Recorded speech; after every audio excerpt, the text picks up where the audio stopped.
150 বছরের ঐতিহ্যবাহী চট্টগ্রামের চন্দনপুরা মসজিদ, যা তাজ মসজিদ নামেও পরিচিত। নগরীর চকবাজার ওয়ার্ডের সিরাজ উদ্দৌলা সড়কে এটি অবস্থিত।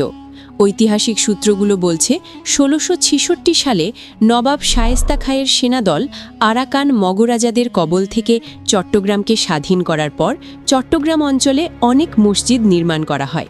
শায়েস্তা খাঁয়ের শাহী ফরমানে এসব মসজিদ নির্মিত হয়। চন্দনপুরা হামিদিয়া তাজ মসজিদ সেগুলোর একটি। মুঘল স্থাপনা শিল্পের আদলে 1870 সালে মাটি ও চুন সুরকির দেয়াল আর টিনের ছাদের মসজিদ প্রতিষ্ঠা করেন আব্দুল হামিদ মাস্টার। তখনও মাটির দেয়ালে কারুকাজে ভরপুর ছিল।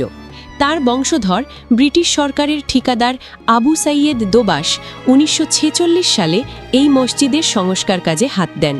মসজিদের কারিগর ও নির্মাণ সামগ্রী ভারত থেকে আনা হয়। এতে সেই সময়ে প্রায় 5 লাখ টাকারও অধিক খরচ হয়।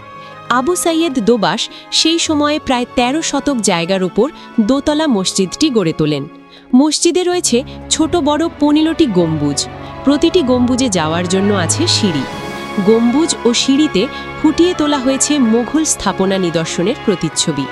গম্বুজের চারপাশে রয়েছে জান্নাতের সুসংবাদ পাওয়া 10 সাহাবীর নাম।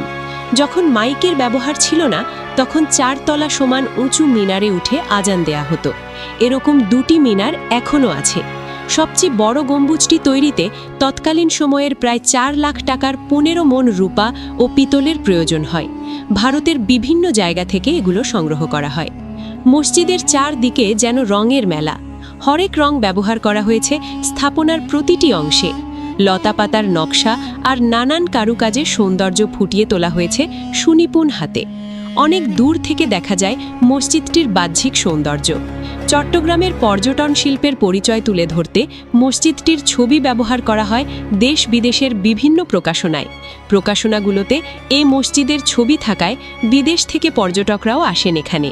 ভিডিওটি ভালো লাগলে আমাদের পেজ EBS ফিল্মস ফলো দিয়ে আমাদের সাপোর্ট করবে। আল্লাহ হাফেজ।